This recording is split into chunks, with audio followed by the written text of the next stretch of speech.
बिस्मिल्लाहिर्रहमानिर्रहीम। अस्सलाम वालेकुम। कैसे हैं आप सब? ठीक हैं इंशाल्लाह। इस वीडियो में हम फैक्टर सिमट एंड थट्टा सिमट का एनालिसिस करेंगे। आज डेट है 21 जुलाई 2026।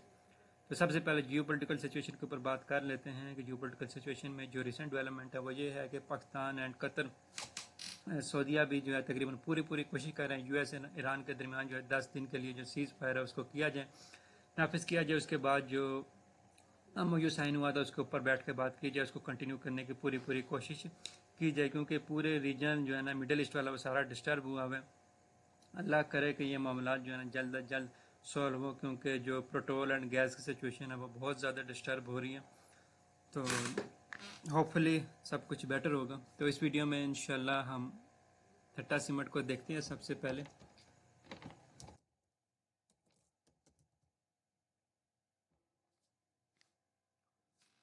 थट्टा सिमट को देखा जाए तो इसने तकरीबन अपना जो हाई लगाया हुआ है वो 2025 के नवंबर में लगाया हुआ है, तकरीबन 100 का जो है ना हाई लगाया हुआ है। और इसने जो क्रैश में एक लो लगाया हुआ तकरीबन 45 का लो लगाया। तो देखा जाए तो इसने तकरीबन 100 के बाद एक 50% से नहीं 55% की एक स्ट्रॉन्ग रिट्रेसमेंट दी है।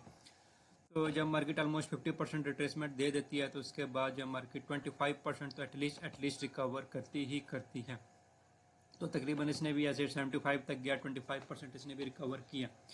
अच्छा, यहाँ पर एक ये गैप पेंडिंग छोड़ के गया था जब इसने एक ये वेव लगाई थी थट्टा सीमेंट ने तकरीबन 100 की। तो यहाँ पर इसने एक गैप पेंडिंग छोड़ा था, ये वाला गैप भी इसने फिलअप किया जो तकरीबन 57 पर था। देन फिर इसका एक ये वाला जो गैप पड़ा हुआ था 45 वाला वो भी फिलअप किया। ये जो रेजिस्टेंस थी, ये जो ब्रेक की थी, इसको भी रिटेस्ट किया, गैप भी फिलअप हुआ, दोनों चीज़ साथ साथ। तो इसके बाद मार्केट ने आस्ते आस्ते रिट्रेसमेंट स्टार्ट करना फिर तकरीबन अभी जो इसने एक हाई लगाया वो लगाया हुआ है तकरीबन 75 का। अब वो हाई भी यहाँ पर था, जो पिछली स्विंग थी, जो सपोर्ट थी, ब्रेक हुई थी, अब एज अ रेजिस्टेंस के तौर पर काम कर रही है। तो इसी रेजिस्टेंस से इसको एक दोबारा से रेजिस्टेंस देखने को मिली, यहाँ से हमें एक रिजेक्शन मिली है तकरीबन। उसके बाद मार्केट ने एक लो लगाया दोबारा, फिर तकरीबन फ्राइडे वाले दिन मार्केट ऊपर गई। कल का डे भी मार्केट एक कह दें कि रेंज बाउंड्री वहीं पे क्लोजिंग दी। आज मार्केट ने ऊपर जाने की पूरी कोशिश की, लेकिन जो इसने क्लोजिंग दिया वो इन्वर्टेड दिया। वॉल्यूम भी एक एवरेज वॉल्यूम है, ना कोई बहुत बड़ा वॉल्यूम है ना कोई छोटा वॉल्यूम है। वॉल्यूम को थोड़ा डिस्कशन कर लेते हैं। H1 की कैंडल ओपन कर लेते हैं कि पिछले 5 घंटों में या 6 घंटों में मार्केट ओपन नहीं है तो कैसा वॉल्यूम रहा है।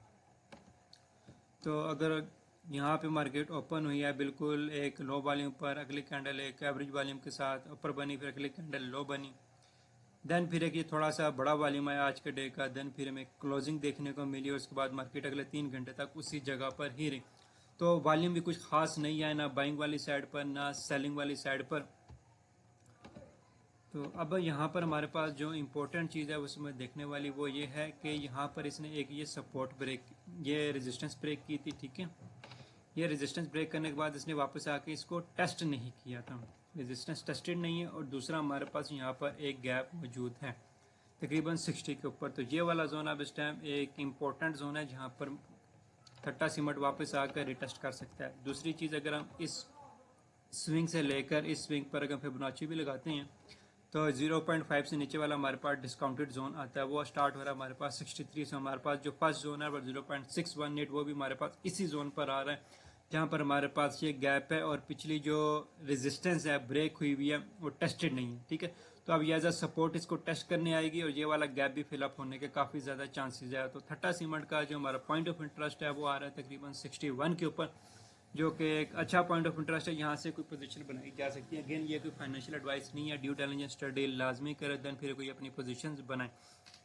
तो इस टेक्निकल के हिसाब से जो है यहाँ पर हमारे पास एक गैप मौजूद है, प्लस एक फेयर वैल्यू गैप भी है, प्लस गैप भी है, प्लस रेजिस्टेंस भी है, जो कि अनटेस्टेड जो है ब्रेक होने के बाद अनटेस्टेड है सपोर्ट, अनटेस्टेड सपोर्ट है। सेकेंडली यहाँ पर हमारे पास फिबोनाची के बाद जो हमने डिस्काउंटेड जोन फाइंड आउट किया, डिस्काउंटेड जोन में 0.618 का ये वाला नंबर आ रहा है 61 का। तो एक नंबर जो है काफ़ी ज़्यादा पॉइंट चीज़ों को कर रहे हैं।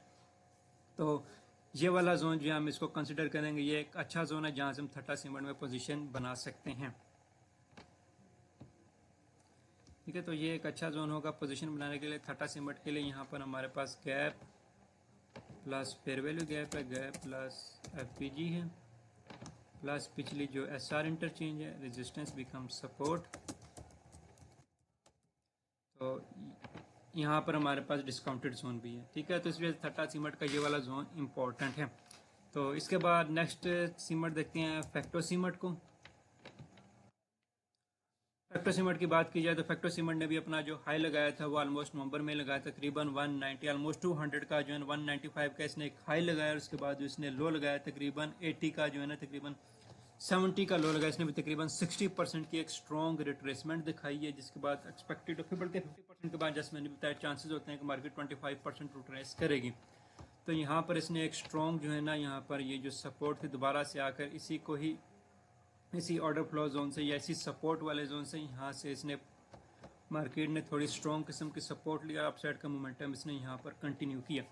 तो यहाँ पर क्या था कि यहाँ पर ये पिछली रेजिस्टेंस की ब्रेक होने के बाद सपोर्ट के तौर पर काम कर रही थी, दोबारा यहाँ पर ब्रेक हुई थी, दोबारा ये वाला जोन एज आ रेजिस्टेंस के तौर पर एक्ट कर रहा है। और ये वाला जोन हमारे पास एक सप्लाई जोन है जहाँ से मार्केट में दोबारा से सप्लाई लग सकती है, क्योंकि ऑलरेडी यहाँ से एक स्ट्रॉन्ग किस्म की सप्लाई लगी और मार्केट ने जो है तकरीबन 150 से तकरीबन 100 तक जो है ना तकरीबन एक हफ्ते के अंदर अंदर हमें एक डाउन साइड दिखाई थी। अच्छा, अब अगर हम इसकी करंट प्राइस के ऊपर बात करें तो सबसे पहले हम जस्ट एक सिंपल ट्रेंड लाइन लगा लेते हैं ताकि हमारे पास सिंपल एक ट्रेंड लाइन की सपोर्ट आइडेंटिफाई हो जाए, ठीक है। तो मंडे वाले दिन मार्केट ने जो है फैक्टो सीमेंट ने ट्रेंड लाइन की सपोर्ट ली है तकरीबन इस जोन से 99 से।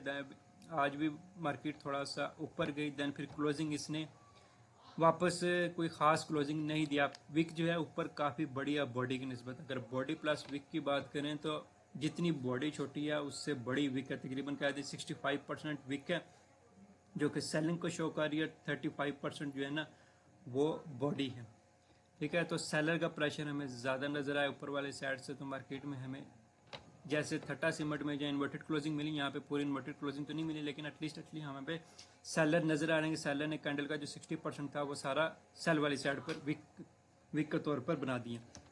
दूसरी बात करें तो ये हमारे पास एक रेजिस्टेंस थी जिसको मार्केट ने ब्रेक किया है। अब ये वाला जोन मार्केट में एज आ सपोर्ट के तौर पर एक्ट कर रहा है।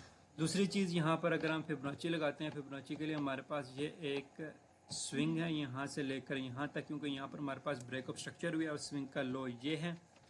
अगर हम इधर से लगाते हैं फिबोनाची तो हमारे पास तकरीबन ये 0.5 के अंडर आ चुका है, डिस्काउंटेड जोन में अंडर आ चुका है। कल इसी वजह से यहाँ से इसको सपोर्ट मिली थी, यहाँ से मार्केट तकरीबन 100 से, और आज इसने एक जो हाई लगाया तकरीबन 107 का लगाया, तकरीबन 7% का गेन जो है ना इसने हमें दिया 1 से 1.5 दिन के अंदर अंदर। तो ये हमारे पास 0.618 है, जो कि थट्टा सीमेंट का अभी आना है। जैसे थट्टा सीमेंट में भी हमने देखा 61 थट्टा सीमेंट का अभी आना है ये वाला जोन, तो वहाँ से थट्टा सीमेंट में थोड़ी बहुत हम बाइंग एक्सपेक्ट कर सकते हैं। तो यहाँ से भी इसमें जो बाइंग आई है इसी वजह से ये हमारे पास एक डिस्काउंटेड जोन है। दूसरा पिछली रेजिस्टेंस ब्रेक हुई है, ठीक है, वो एज ए सपोर्ट के तौर पर काम करे। तीसरी मेन चीज़ हमारे पास जो है वो ये कि हमारे पास यहाँ पर एक फेयर वैल्यू गैप मौजूद है, ठीक है। ब्रेक ऑफ स्ट्रक्चर से पहले वाला फेयर वैल्यू गैप मौजूद है, मार्केट ने इसको रिजेक्शन दिया और यहाँ पर हमें इसीलिए 6 से 7% का गेन देखने को मिला। अच्छा, अब अगर हम इसकी इमीडिएट सपोर्ट की बात करें तो इमीडिएट सपोर्ट यही है जिस टाइम इस वक्त मार्केट है, लेकिन इसकी स्विंग सपोर्ट जो बन रही है वो हमारे पास ये वाला जोन आ रहा है तकरीबन 96 वाला।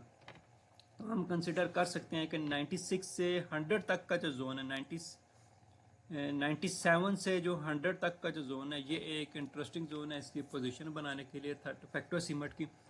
दूसरा, अगर हम ऊपर से कोई रेजिस्टेंस भी लगाना चाहें कि हमारे पास ऊपर से रेजिस्टेंस कौन सी आ रही है, तो हम यहाँ से कर्व लाइन के थ्रू एक रेजिस्टेंस लगा लेते हैं छोटी सी, तो ऊपर से हमारे पास रेजिस्टेंस किधर है, ये हमारे पास अप साइड से रेजिस्टेंस है,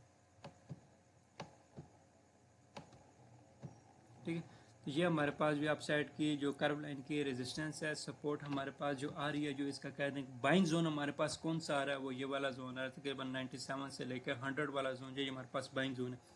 हमारे पास यहाँ पर एक ये स्विंग की सपोर्ट है, प्लस हमारे पास ये जो रेजिस्टेंस ब्रेक हुई है ये वाली सपोर्ट भी आ रही है। यहाँ पर फेयर वैल्यू गैप था वो ऑलरेडी टैप हो चुके हैं। तो फैक्टो सीमेंट जो है हमारे पास इनकमिंग डेज अगर जियोपॉलिटिकल सिचुएशन ठीक रहती है, सब कुछ ठीक रहता है, तो यहाँ से तकरीबन 97 से 100 से हमें एक अच्छी पोजीशन दे सकता है। एटलीस्ट हमें 10% का गेन तो दे सकता है, 110 का टारगेट तो हमें ये देगा ही देगा, क्योंकि यहाँ पर हमारे पास एक गैप मौजूद है, इसने इस गैप को फिलअप करना है, ठीक है।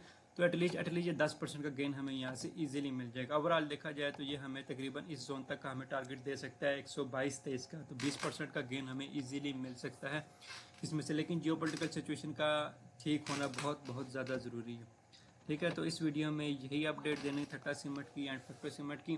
तो इजाज़त दीजिए, दुआओं में याद रखें, चैनल को सब्सक्राइब कर लें, फॉलो कर लें, कमेंट में अपनी राय का ज़रूर इजहार किया करें कि वीडियो कैसी थी, आप इसके बारे में क्या सोचनी, आपको क्या लगता है थट्टा सीमेंट एंड फैक्टो सीमेंट के बारे में, कौन सा इनका एक अच्छा जोन है जहाँ से बाइंग करनी चाहिए। ज़रूर अपनी जो है राय से हमें आगाह कीजिए। थैंक यू, अल्लाह हाफिज़।